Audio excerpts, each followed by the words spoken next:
المغربية صراحة ألا تعادل يعني تقريبا هو اعتراف رسمي دولي عالمي بأن هذه الصحراء هي تنتمي للسيادة المغربية، هذه نظرا لأن مغالطة، هذه هذه الدول تعتبر مغالطة من الدول كبيرة، الكبرى في العالم. هذه مغالطة كبيرة سيدتي الفاضلة، وأنا ألوم المشارقة العرب أنهم مغيبون سيد أو أنا معلش بس لحتى أوضح حضرتك أول مرة بتطلع معنا، نحن هون حياديين، أنا فقط بس عم حاول إني أناقشك كيف تتحدثين عن حياد والقضية الصحراوية قضية تصفية استعمار في الغرفة الرابعة للأمم المتحدة؟ أين هو الحياد؟ الولايات المتحدة الأمريكية لم تعترف بالصحراء الغربية. قبل أيام كانت فيه زيارة لوزير الخارجية. لحظة حضرتك لماذا تقاطعينني؟ شوفي، قبل أيام كانت فيه زيارة لوزير الخارجية الجزائري إلى أمريكا، وكانت فيه ندوة صحفية مع أنطوني بليكن، وكانت فيه تغريدات. الولايات المتحدة الأمريكية على لسان وزير خارجيتها من واشنطن يقول أن الولايات المتحدة الأمريكية تدعم المسار الأممي. سؤال فقط للمغاربة: لماذا يوجد جدار تتواجد القبعات الزرقاء أو قوات المينورسو؟ أسألك سؤال يا جيجي، ما معنى قوات المينورسو؟ ما معنى مينورسو؟ ما معنى مينورسو؟ مينورسو يا سيدتي معناتها تنظيم الاستفتاء. هل تعرفين ما معنى تنظيم الاستفتاء؟ المغرب هو من اقترح ووافق على تنظيم الاستفتاء. أنا أتحدى أي مغربي الآن يضع رجليه في الكويرات أو في الأراضي المحررة.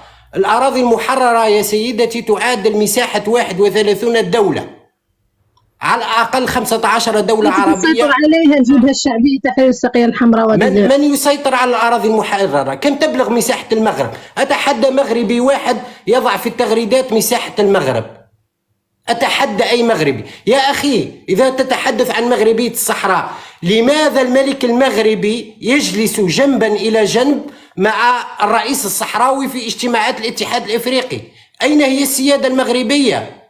هذا كذب، هذه وقاحة، هذه نذالة. أنه دولة عضو في الاتحاد الإفريقي ويجلس بجنبه الملك المغربي ويسافر ويشارك في الملتقيات والندوات والمؤتمرات الدولية. ماذا تفعل قوات المينورسو على الأرض؟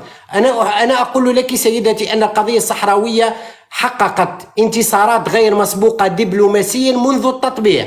لم يسبق للصحراء الغربية أن حققت انتصارات دبلوماسية مثل ما يحدث الآن. أحيلك على شيء فقط: الجيش العربي الصحراوي وسع دائرة عملياته وستصل إلى العيون المحتلة وإلى الداخلة، وسنشهد قريبا استهداف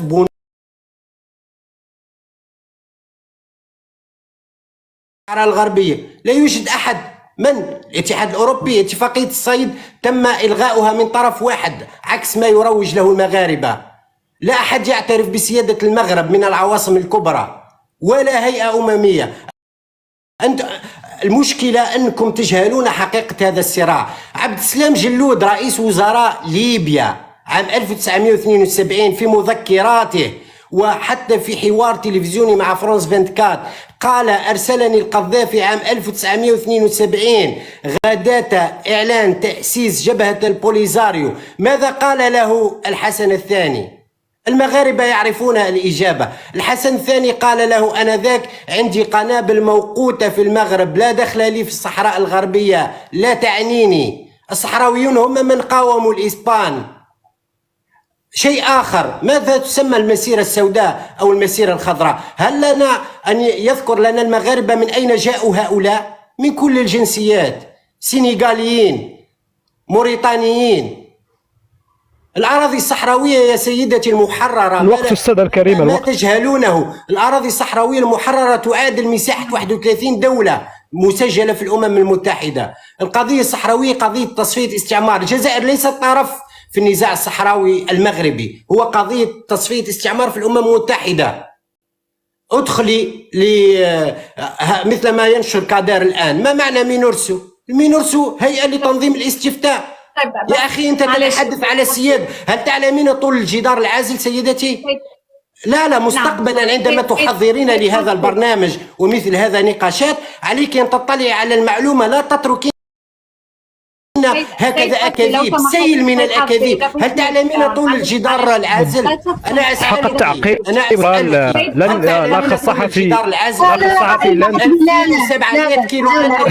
حق التعقيب أستاذ كريم، لقد تدخل 2700 كيلومتر جدار عازل. احترموا سلطة اللايف يا الجزائريين، يا البوليزاريو احترموا سلطة اللايف، يا الجزائريين احترموا سلطة اللايف. يا أخي بارك احترموا سلطة اللايف. سيد الرأي المغربي لو سمحتوا، لما بحكي لو سمحتوا أعطيني مجال إني أحكي، لا تهمشوني. أنا حكيت من البداية إنه يعني في عنا مشكلة صار بالبث، في تبليغات على البث، فأنا مضطرة إني أغلق بأول فرصة. سيد حفصي حضرتك عم بتشخصن الموضوع كثير، ما بعرف يعني ليش حضرتك شايفني إنه أنا متعاطفة مثلا مع المغرب وماني متعاطفة مثلا مع الصحراويين، مع العلم إنه أنا عم حاول جاهدة إني أنا أكون حيادية. يا ريت ما تشخصن الموضوع أبدا، لأنه أصلا يمكن حضرتك ما سمعت شيء من نقاشي من البداية، لأنه أنا تقريبا وقفت نقاش من البداية.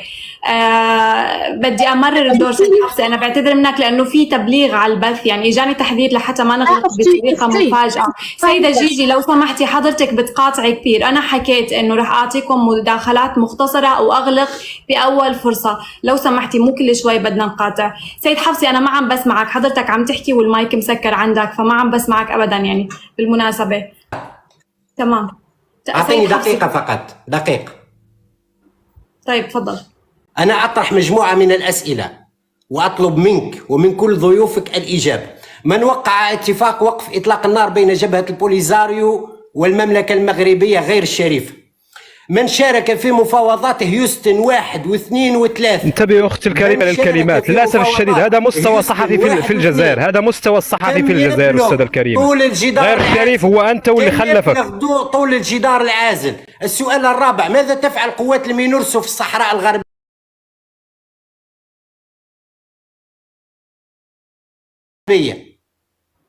السؤال الرابع، ماذا تفعل قوات المينورسو في الصحراء الغربية؟ سيد حفصي لو سمحت، شكرا لك. إذا في إمكانية للضيوف بيجاوبوا عليك بطريقة سريعة لو سمحت، شكرا لك. شكرا. بدي أعطي مجال للضيوف. سيد الرأي المغربي لو سمحت، بدنا نحاول ننتبه لكلماتنا. سيدة